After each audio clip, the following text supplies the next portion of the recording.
Hey guys, welcome to a new video. Like, comment and subscribe if you enjoy. Without any further interruptions, enjoy the What If. Chapter 15.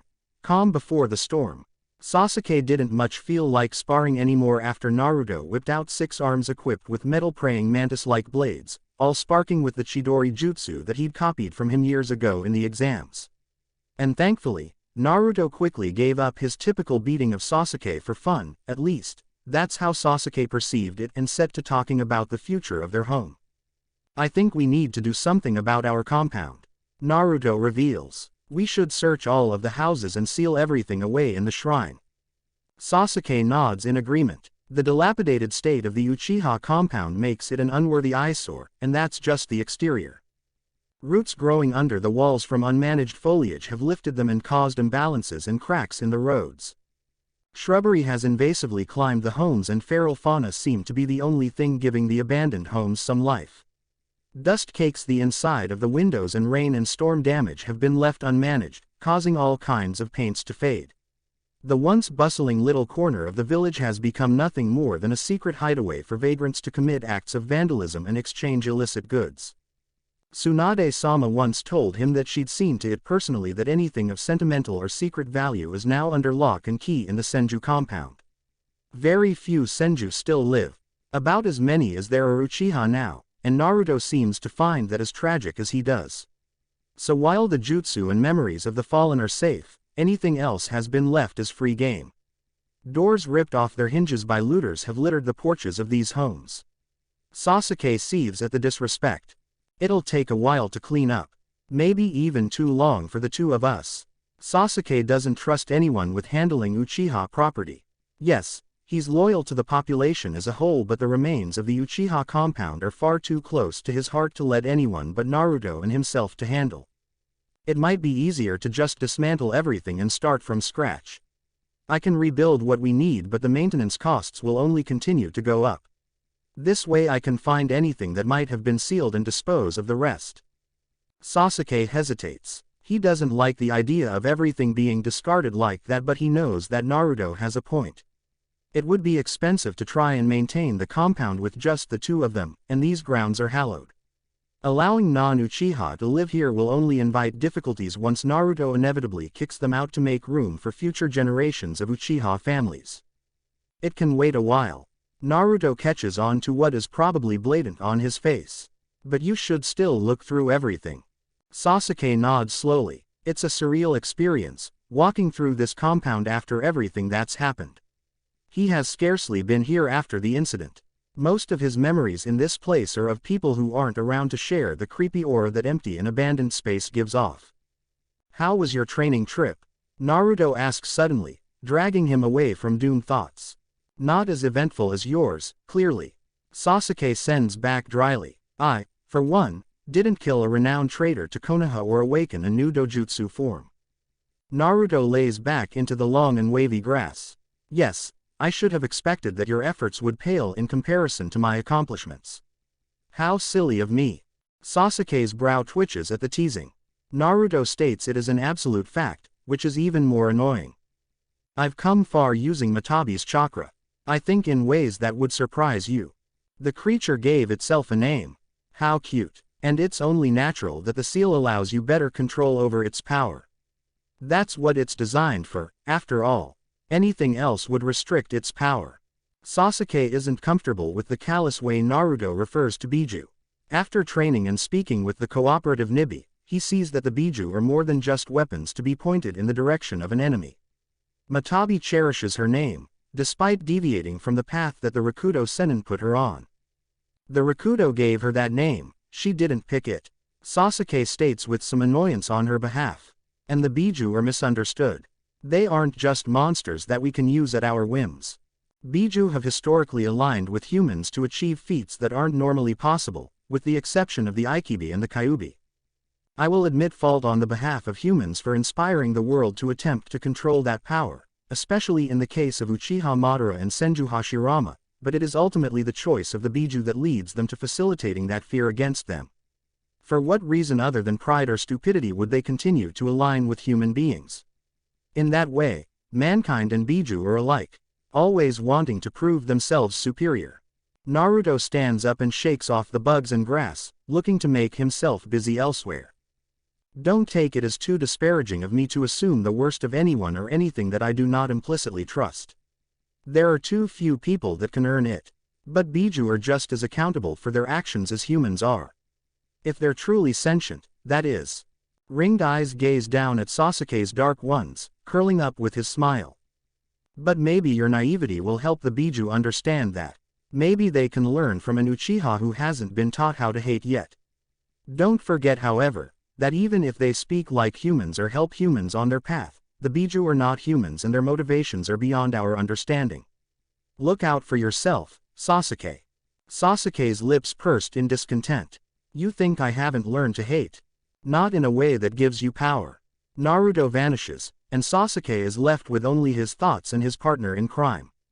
For all his quips and jokes, there is an unusual wisdom in Naruto Dono. Really, after he just trash-talked you and your siblings.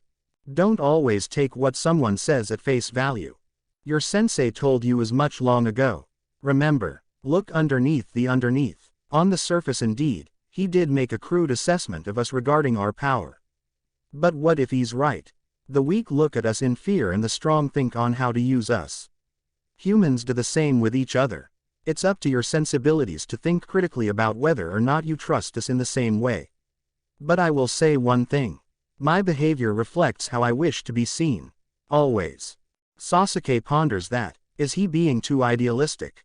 And besides, sealing a Biju and using its power is far more benevolent compared to the atrocities committed by shinobi over the centuries. Your village is quite a bit more benign compared to where I was before. It is my choice to give you my power. Know that you are worthy of it. Naruto is perusing jewelry stores when a purple-haired Anbu drops in to relay a message. Naruto-sama, Hokage-sama wishes to see you. Very well, I'll find her shortly. The Anbu nods and flitters away. Naruto reaches out with his mind's eye of the Kagura. Tsunade isn't in the Hokage Tower, that much is evident. It's not too difficult to find her, however. There are very few people in the village with chakra as strong as hers. Curiously, her chakra feels fogged. Perhaps there's a barrier designed to interfere with sensing abilities where she is, but evidently she knows that he's adept enough to find her if she didn't make the Anbu escort him there. He slowly makes his way through an unfamiliar part of the village. There doesn't appear to be any markets, and the only shops appear to be minor convenience stores. The homes aren't derelict by any means, but the absence of much activity makes Naruto think that this area may be something of a retirement plaza for shinobi who lived long enough to tell the tale or simply couldn't go on with the life and desired some separation from the rest of the village bustle.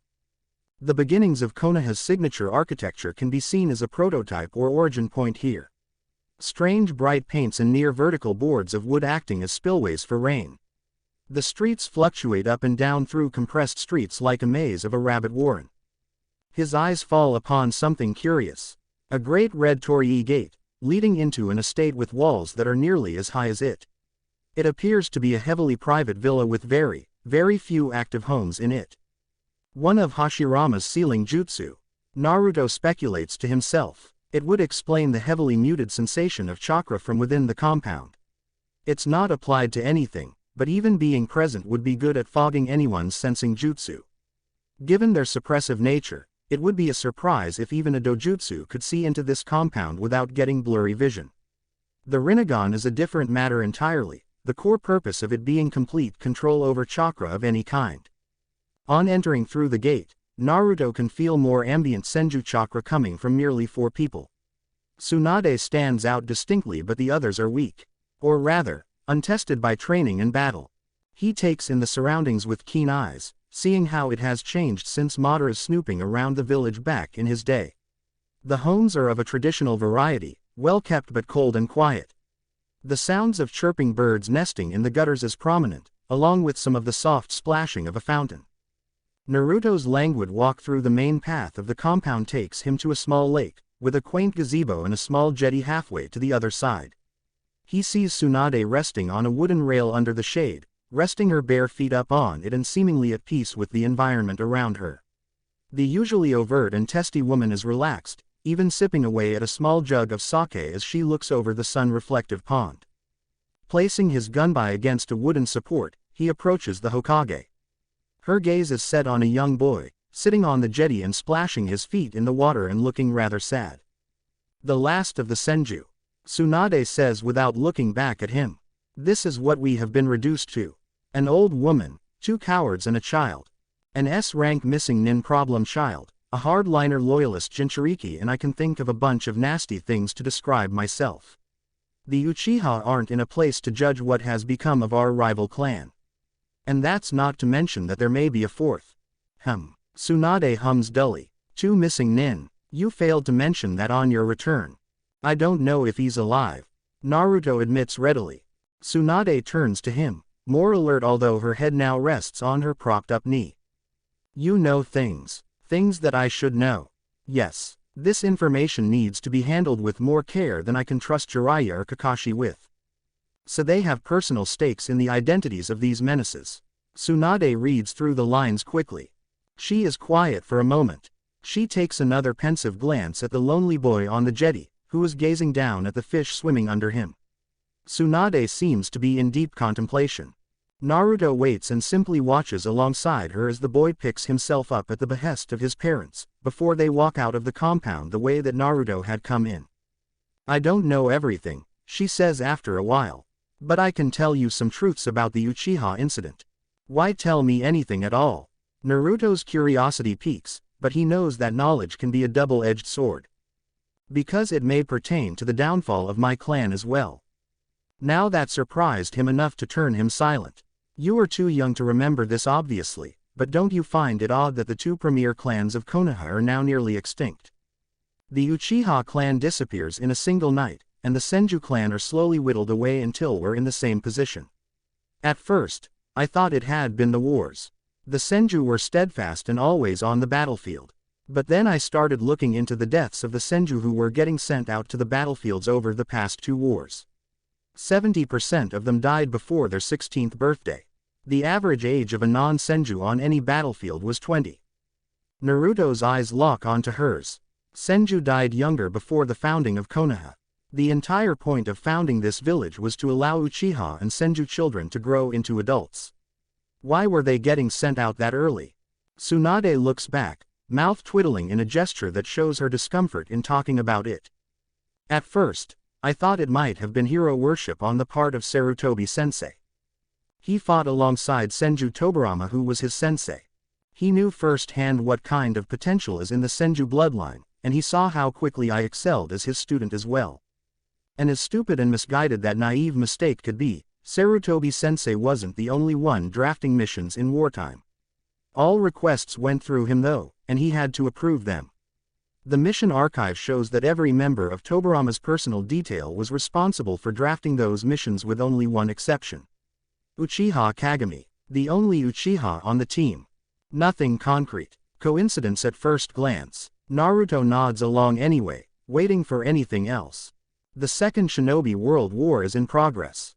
Senju Tsunade is recommended by Hitaki Tsukumo to be dispatched with Orochimaru to the battlefield against Iwagakure Shinobi through Takigakure, stating that the more atrocious nature of that front would require skilled medical nin. The request is unanimously denied by the War Council consisting of the Sarutobi Hiruzen, Udatane Kaharu, Mitokado Homura, Hyuga Akikazu and Shimura Danzo, despite the tactical advantage of it, and Senju Nawaki is sent in her place. A 12-year-old boy who struggled with any kind of ninjutsu is sent to replace the most skilled medical nin in Konoha. He dies on the battlefield to an explosive trap. Naruto doesn't say a word about her quivering voice, but he is still failing to see how exactly this pertains to the Uchiha, his main concern. This is a rather tragic set of circumstances, but I want to hear about the Uchiha clan first before we continue. Why do you think these incidents are tied together?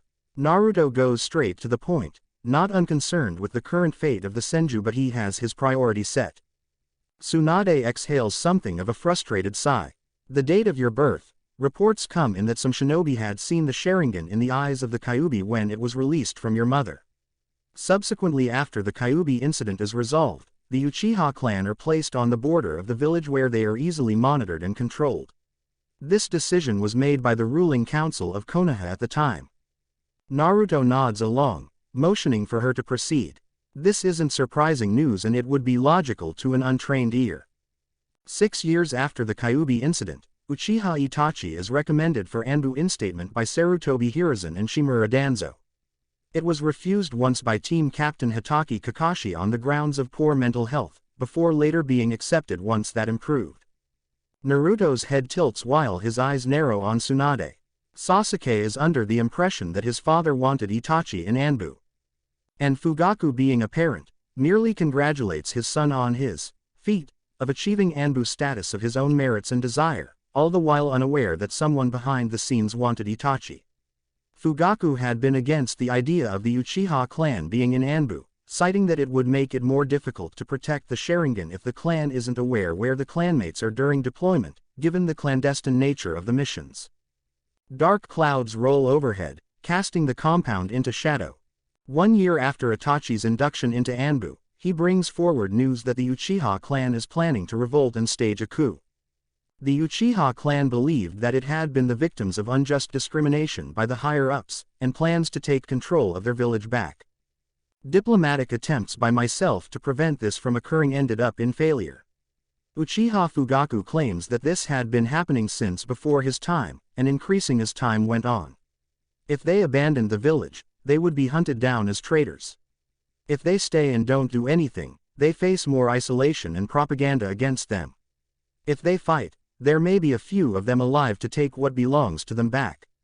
2 of these scenarios end up with the same result: the extinction of the Uchiha clan. Naruto hums, unintentionally clenching a fist. So Itachi takes the initiative and strikes at the Uchiha clan before they can make a move either way. On orders of Sarutobi Hiruzen and Shimura Danzo. He hadn't been a part of that sect of the clan, being raised in his own isolation compared to them.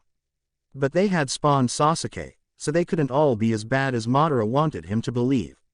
And who's to say such an event wouldn't be attempted again?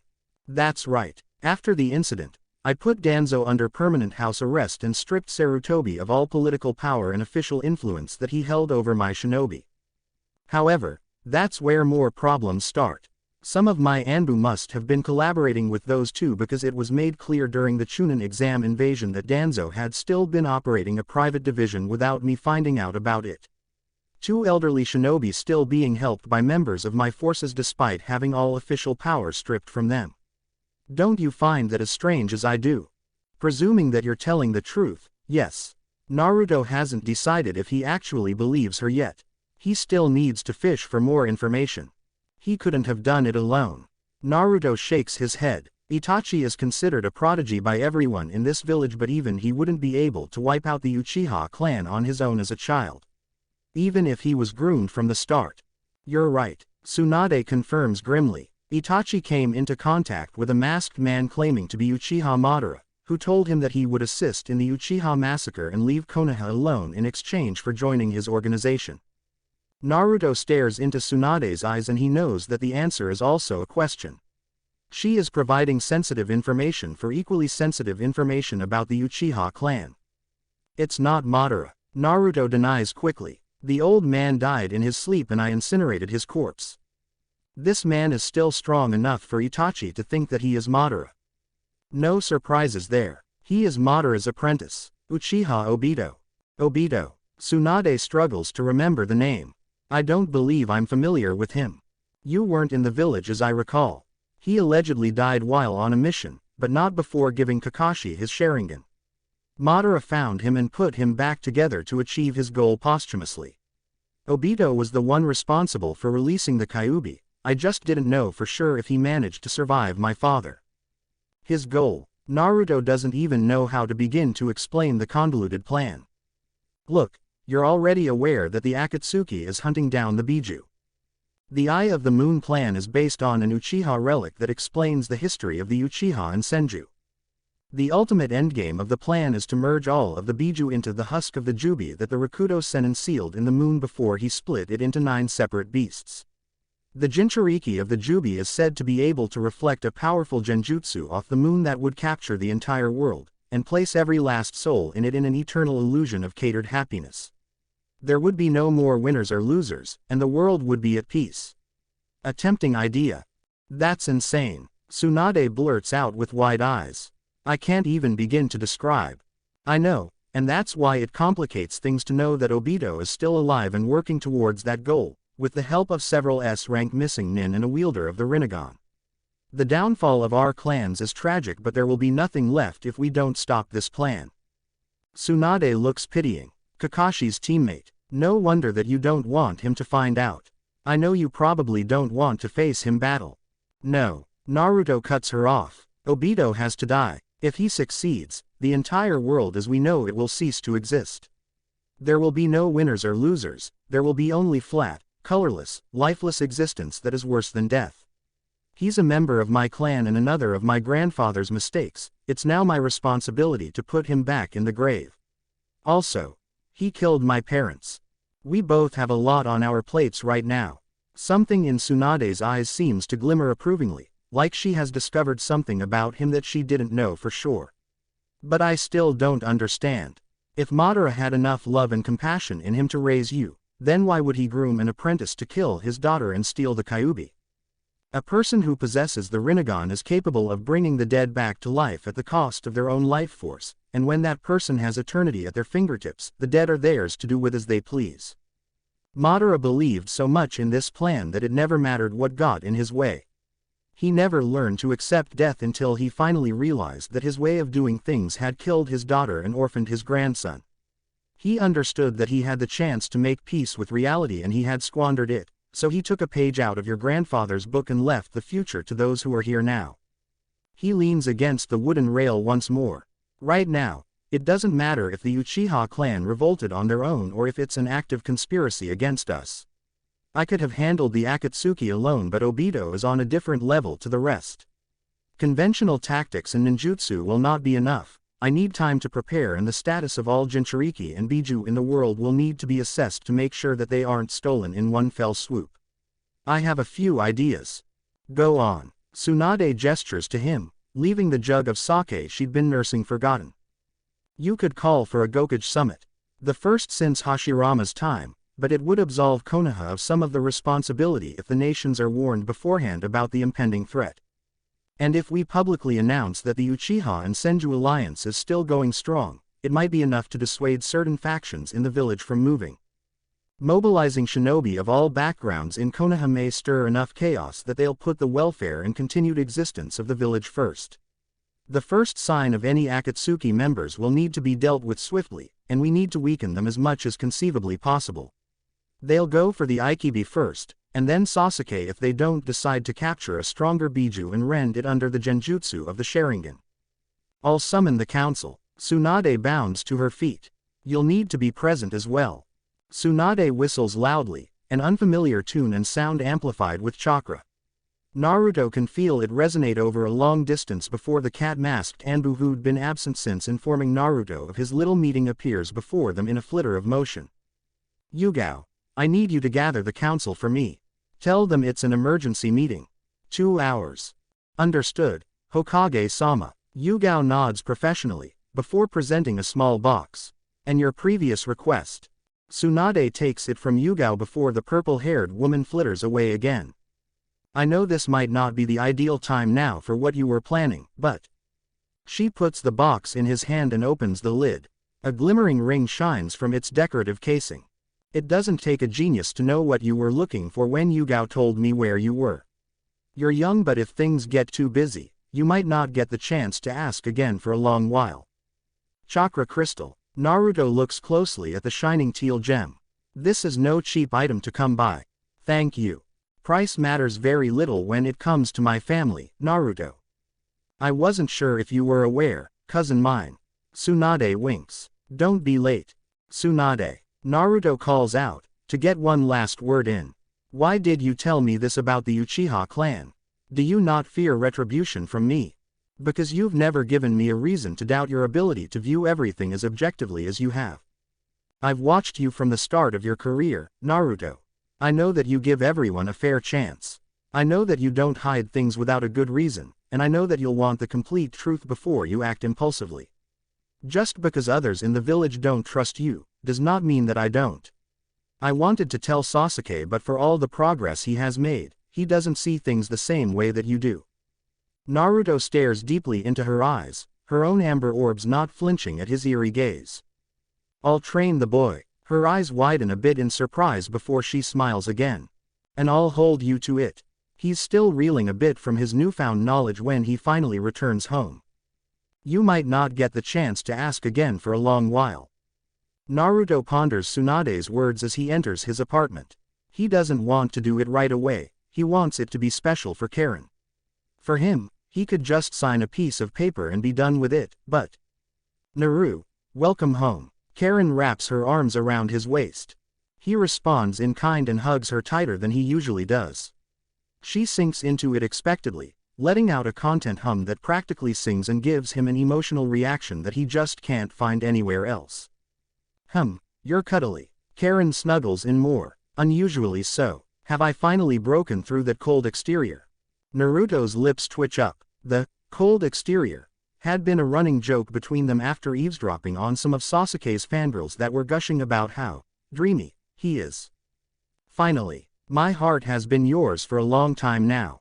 Naruto speaks out with something intense in his voice. She looks up at him, scarlet eyes shining with what he understands now as love. He didn't really know what it was like to be on the receiving end of it until he met her. Everything about her is addicting. Those precious, big eyes. The beautiful hair that frames her fair-skinned face. Every movement, every smile and gesture. I love you. She goes red, and conquers her embarrassment with an overt display of affection. Karen leaps onto him and wraps her legs around his waist. She pushes his hair out of his face and gives him a tender, long-lasting kiss. He continues to hold her up by her hips after their lips separate. I love you. She gives him another kiss, fueled by emotion. I really wish we could continue. Naruto bemoans, dragging Karen to the couch and trailing his lips up her neck, making her gasp in desire. You better come back from whatever you're doing quickly. Karen whimpers as his hand crawls up her blouse, fingers rubbing her nipple teasingly. Oh, I will. Naruto kisses her again. He would always return to her. The love of his life. Naruto is pleasantly surprised when there is a seat next to Tsunade's with the Uchiha crest painted caringly on it. So he sits next to her, but understands that this is already a non-verbal statement to anyone in the room. Soon enough the other clan heads and advisors trudge into the room, seemingly not understanding what an emergency meeting is. If Naruto can be here on time, then they can too. At least the Anbu commander got here early, before he did even. Thank you to those who arrived on time. Tsunade's words are biting and it's nearly enough to make Naruto grin. Tsunade-sama, may I ask why Naruto Dono is present? Homura questions immediately, stern and dignified.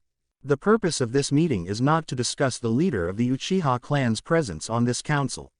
I will be sending qualified members of the Shinobi Corps to deliver a request for a Gokage summit. We'll be assessing any neutral territory that may be used to convene everyone, so that we can play fairly by their rules and keep the 5 greater nations civilized through diplomatic negotiation. For what purpose? Kaharu asks, experienced in getting to the point rather than wading through veiled insults or posturing. The ongoing threat of the Akatsuki and the repercussions it poses to all human life and free will.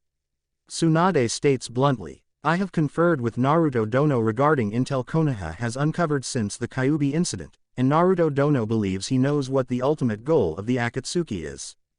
And why were we not informed beforehand?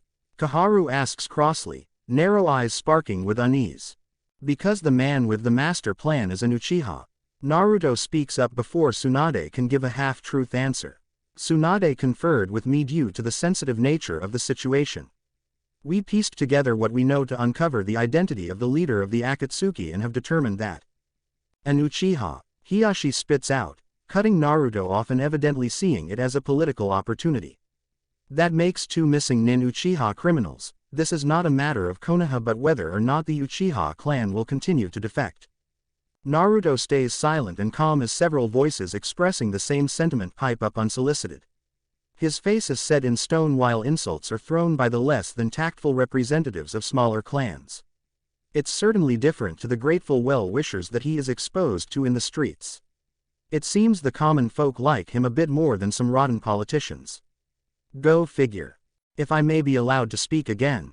Naruto's voice is quiet but not unconfident, and it carries over the room using the same technique he'd witnessed Tsunade use earlier to amplify her whistle. His ringed gaze goes from person to person. Some flinch at the eyes, but the most indignant see them as nothing more than another shinobi parlor trick. He wonders how confident they would be if they knew just how much the eyes are capable of. I will spare you the legends and historic conjecture and give you the quick and easy rundown of why all of Konoha must band together. Firstly, the Akatsuki is composed exclusively of S-rank missing nin, two of which are Uchiha with an advanced form of the Sharingan and another who possesses the Rinnegan. A myth surrounding the Uchiha and Senju exemplified their own sense of self-importance. Hiashi interrupts again. Part of Naruto wants to roll his eyes. Are these people even looking at him right now? They can quite clearly see that he isn't parading the Sharingan around anymore. He knows that Tsunade won't be too pleased either, but she has literal decades of experience in controlling a temper tantrum. Secondly, Naruto continues as if uninterrupted. The surface goal of the Akatsuki is to acquire all 9 Biju. The Biju are historically used as weapons by the nations who control them, and in doing so maintain a geopolitical balance of deterrence. If one organization or nation came into the possession of several Biju, let alone all 9, they could either seal them into more cooperative hosts or use them as immediate weapons of destruction. With the Sharingan and Rinnegan capable of manipulating and controlling a Biju respectively, you may be able to see the issue approaching. This is a tangible threat that cannot be ignored, seeing as the existence of the Akatsuki has already been proven.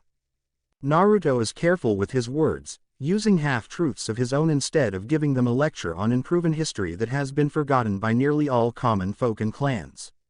He idly wonders how Nagato learned to believe it, or if he even believes it at all and is instead working towards a different endgame than Obito. And the Uchiha clan's role in this threat? Shikaku's question cuts across the room like a knife. His narrow and dark eyes are focused and his posture is upright. It seems if nothing else, he is willing to listen and ask hard questions, not what takes him up the ladder to a higher position in Konoha's control hierarchy. I take responsibility for the wrongdoings of my clanmates, Naruto states stoically, but do not mistake this as any more than what the average shinobi does for Konoha. It was always the responsibility of the Uchiha clan to handle these messes. Another member of a small clan erupts. Jeers and revolting comments make Naruto disappointed with the proceedings of the council. He tried to do things their way, but he is so utterly above their level that he can feel his brain cells dying to even attempt reaching that low. You are, of course, correct. The Uchiha and Senju have traditionally been the most powerful clans in Konoha based on shinobi skill, and there are no others capable of handling a threat like this within Konoha. So naturally, the continued existence of the village is dependent on our actions as per usual. It is unsurprising that 2 of the greatest threats from the Akatsuki are Uchiha. There are too few others to pick from in Konoha. Tsunade's lips twitch behind crossed fingers. And as I recall, Naruto speaks up again before any dissenters can interrupt. The actions of these few criminal outliers have impacted the Uchiha clan most of all. Do you know how old the youngest person killed by Uchiha Itachi was? He was a 6-month-old Uchiha boy. Naruto takes in a breath while council members look at each other unsurely. So yes, I will be taking a direct hand in this situation in order to protect future generations. I know that many of you are living in your own little bubbles of safety, turning against each other and vying for imaginary political power, but dedicated Konoha shinobi are out there in the wilds gathering intel on threats like this, and to waste time as pathetically as you have tonight is a disgrace to their sacrifices. While you are squabbling, an Anbu dies to send word of the identity of an Akatsuki member. While you argued whose daughter will marry who, I killed Orochimaru, a long-standing traitor to this village. There is stillness in the chambers, but Naruto isn't done yet. This is why this is all you will ever be, sniveling politicians incapable of seeing the big picture. But do not forget, you obey the Hokage under all circumstances. Shinobi culture doesn't work as democratically as you may naively think. It is based on the tangible conception of physical power through chakra and shinobi arts, and nothing will change that. You will obey the Hokage, or you will be left to the wastes that exist outside of this village. If you are lucky, his chakra unintentionally permeates the chambers, leaving everyone sweating and struggling to take in air. We are not here to talk about the Uchiha clan, because these menaces will be handled as all Konoha traitors are, irrespective of clan or creed. We aren't here to talk about how a vaunted council member only 3 years ago was found dead with Senju cells and 11 implanted Sharingan. We are here to stay alive. Naruto stands up, not bothering to reel in his chakra, and simply flexes it some more to compound the issue. In 1 month, I'll be heading to Kurigakure to assess the status of the Sanbi and Rokubi Jinchuriki. I hope that you don't disappoint as you already have by not making yourselves useful. In a control hierarchy that isn't based on strength, Naruto would be reprimanded for disobedience, making thinly veiled threats and making his own decisions. But this is the way of shinobi, so Tsunade nods and bids him good luck. Politics. Naruto spits out spitefully. It would be too soon the next time he is forced to sit through this nonsense. The Uchiha clan status can come after this threat is dealt with for good.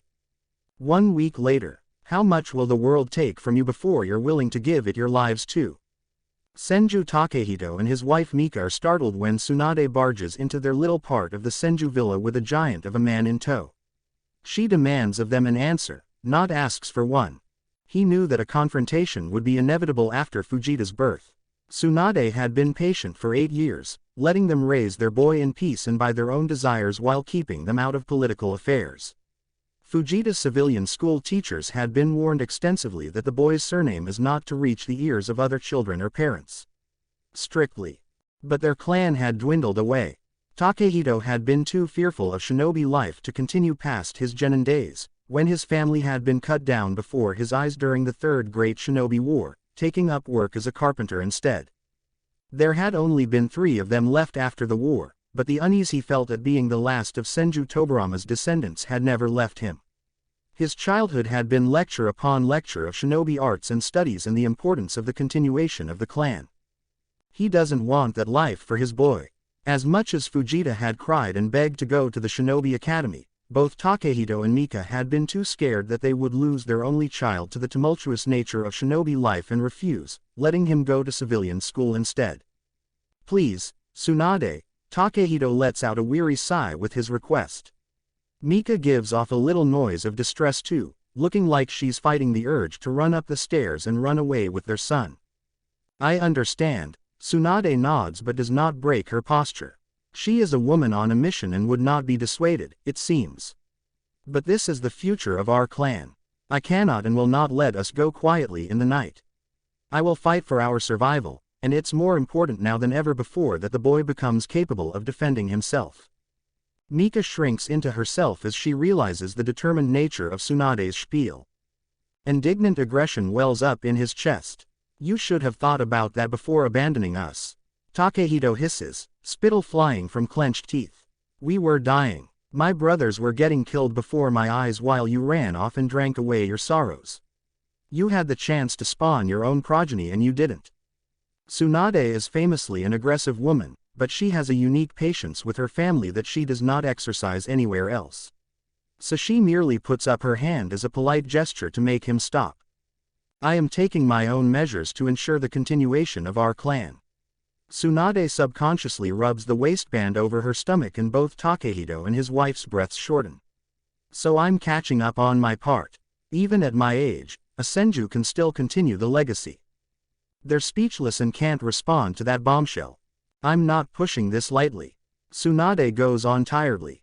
But the world is about to become a dangerous place. I've uncovered something that might not end until certain people are convinced that the Senju will not be an entity in Konoha any longer, and there are madmen preparing to assault the entire world to achieve their own lunatic goals. What I need you to do right now is trust me. It will be all of our lives if you don't. We have a wealth of resources to help begin anew. I suggest you read up and practice a bit to pass anything on to your son while you can to make his new apprenticeship easier. This is too much, Tsunade-sama. Mika looks on the brink of tears. Mika had always been a shy woman since Takehito had first started interacting with her. Born as the bastard daughter of a wealthy family years ago, her noble blood had meant little to a clan that sought to sell her off as good stock, and be rid of her and keep her distant from their name. Takehito met her once when he'd still been a genin. His Junin sensei unintentionally interrupted her transport to the family she was to be wed into while fighting off Asuna Junin. The escorts had been killed in the process, and feeling responsible, his sensei had offered her safe passage to Konoha. Takehito offered her a place to stay. After all, there weren't any people around that really cared what the Senju had been up to after the death of Senju Tobarama, so the clan welcomed her in with open arms, and after a decade of getting to know each other and helping her feel like she had some control and order in her life, she leapt into his arms after he'd asked her to marry him. Her existence had been swept under the rug by those close to the Senju clan in order to prevent her former family from collecting some good Senju stock, blood with a prestigious name. And with that control rapidly depleting, Mika becomes increasingly distressed. Tsunade stands up straight, and Takehito knows that no will not suffice as an answer. This is happening regardless of what they want.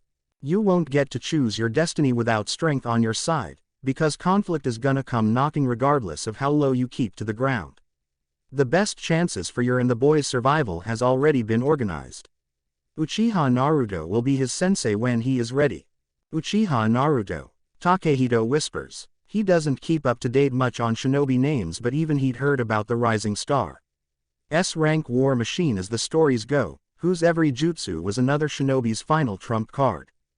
Tsunade turns to leave. I'm not taking chances that I don't have to, and I know that Naruto values the Senju for his own selfish reasons, but those reasons will see to it that we stay alive and we can build our legacy again.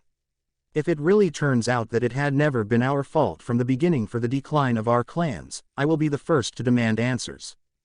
Naruto and Karen are laying in bed, not eager to get up and make the day theirs just yet. She preens as his hand snakes through her hair, and he just admires the little grin on her face as she rests against his bare chest. Wanna go out tonight? Naruto asks candidly. Yes, somewhere nice. Her body arches in a stretch as the sun peers through the bedroom window. Good thing I made reservations for somewhere nice then. I was worried I might have to ask my side bitch. Naruto hisses as Karen pinches his nipple for the teasing. She wriggles on top of him to a straddling position, letting the sheet fall from her shoulders with little regard for modesty in the privacy of their home. Karen is thin, with defined abdominals as the visible merit of her hard work.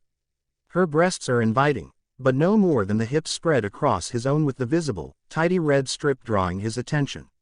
His hands move of their own accord, scaling up her smooth and flawless skin. He subtly uses the Asura path to make two arms under his shoulders, pushing them both into a more upright sitting position, and they're quickly face to face. Love, devotion, honesty, hope, legacy. There is so much in this woman, so much that exists and so much a future that he can see having with her. And he hardens his resolve. Tonight is the night. Very funny, she whispers huskily. Now, get in the shower. Can't forget that she's a total babe either. Naruto really does think he's the luckiest man around.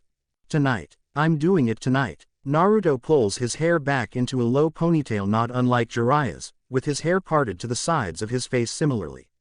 Not for the first time, seeing as he keeps pulling off the hairband and messing it up in nervousness. Yes Naruto, I got that after the 5th time you said it.